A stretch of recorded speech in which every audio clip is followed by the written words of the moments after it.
Hello' বন্ধুসকল, কি খবৰ আপোনালোকৰ? স্বাগতম জনাইছোঁ অসম টেক চেনেলৰ আজি এই ভিডিঅ'টোলৈ। আজি এই ভিডিঅ'টোত আপোনালোকক দেখুৱাম যে ইনকাম চাৰ্টিফিকেট এখন কিদৰে আপোনালোকে ডাউনলোড কৰিব বা ষ্টেটাছটো চেক কৰিব। সম্পূৰ্ণ ভিডিঅ'টো দেখুৱাম। ভিডিঅ'টো ভাল লাগিলে লাইক কৰিব, কমেণ্ট কৰিব আৰু শেষলৈ চাব, আৰু চেনেলটোত নতুনকৈ অহাসকলে ছাবস্ক্ৰাইব কৰিব।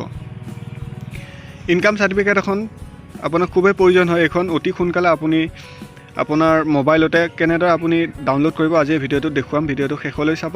আহক আমি আৰম্ভ কৰোঁ। ইয়াতে আপুনি গুগল ক্ৰম হওক, ফায়াৰফক্স হওক, আপোনালোকে ইয়াতে চাৰ্চ কৰিব ই ডিষ্ট্ৰিক্ট এমটন। মই আগৰ ভিডিঅ'ত ই ডিষ্ট্ৰিক্ট এমটন কিদৰে বনোৱা আছে আপোনালোকক দেখুৱাইছোঁ, বা আপোনালোকে চোৱা নাই যদি চাই ল'ব, ডেছক্ৰিপশ্যনত লিংক দিয়া আছে।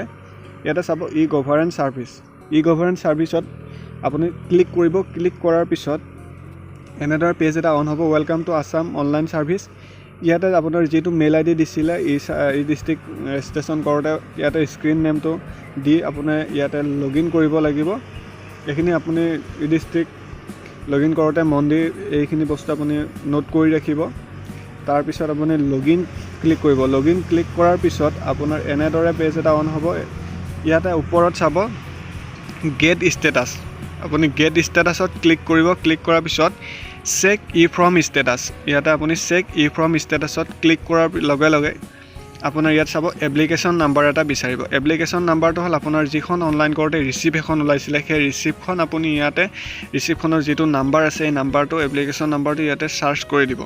চাৰ্চ কৰাৰ পিছত এনেদৰে চাই আহি যাবগৈ application number, E from name, department name, grade, status approve, remarks, তাৰপিছত আহিছে চাৰ্টিফিকেট আপোনাৰ ইয়াতে চাব। যদি এপ্ৰুভ হৈছে ডাউনলোড অপশ্যন আহি যাব। ডাউনলোডত ক্লিক কৰাৰ লগে লগে আপোনাৰ যিখন চাৰ্টিফিকেট, এই চাৰ্টিফিকেটখন এনেদৰে অন হ'ব। অন হোৱাৰ পিছত চাই যাব আপোনালোকে সম্পূৰ্ণ ইনকাম চাৰ্টিফিকেটখন অসম চৰকাৰ চক্ৰ বিষয়াৰ কাৰ্যালয় এনেদৰে আহি যাবগৈ। আপোনাৰ ডিষ্ট্ৰিক্ট, আপোনাৰ নাম সহ এনেদৰে ছিগনেচাৰ এপ্ৰুভ সম্পূৰ্ণ আহি যাবগৈ। এনেদৰে আপোনালোকে মোবাইলত হওক বা প্ৰিণ্ট কৰি ল'ব পাৰিব। ধন্যবাদ।